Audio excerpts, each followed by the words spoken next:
জয় শ্রীকৃষ্ণ। রাধে রাধে। শ্রীকৃষ্ণের জন্মের পরে তার পিতা বসুদেব দেখলেন যে সেই অদ্ভুত শিশুটি চতুর্ভুজ।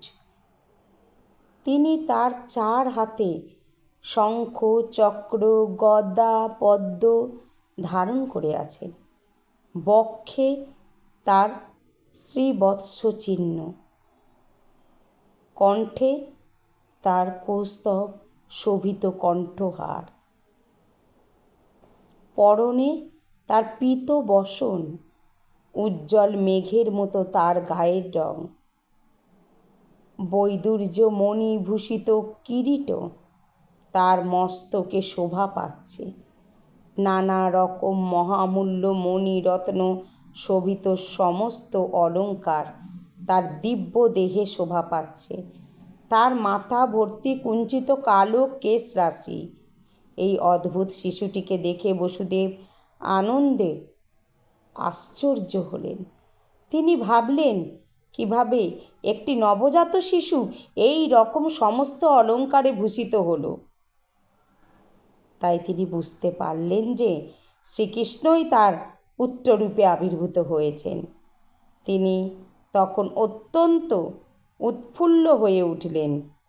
বসুদেব তখন ভাবতে লাগলেন, যদিও তিনি একজন সাধারণ মানুষ এবং বাহ্যিক দিক দিয়ে কংসের কারাগারেও আবদ্ধ, তবুও পরমেশ্বর ভগবান বিষ্ণু তার স্বরূপ ধারণ করে তার সন্তান রূপে আবির্ভূত হয়েছেন, এটা ভেবেই উনি আনন্দে আত্মহারা হয়ে যাচ্ছিলেন।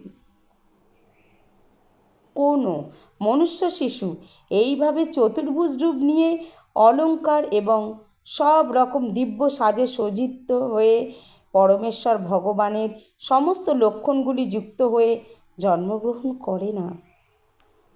বসুদেব বারবার সেই শিশু সন্তানটির দিকে তাকিয়ে দেখতে লাগলেন এবং ভাবতে লাগলেন কিভাবে তার এই পরম সৌভাগ্যের মুহূর্তটি তিনি উদযাপন করবেন।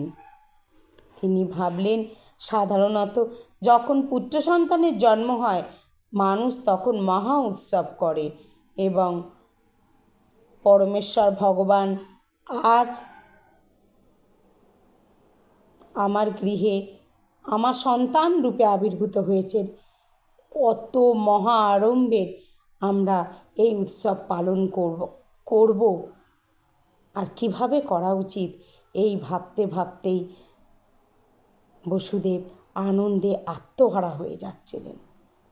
রাধে রাধে।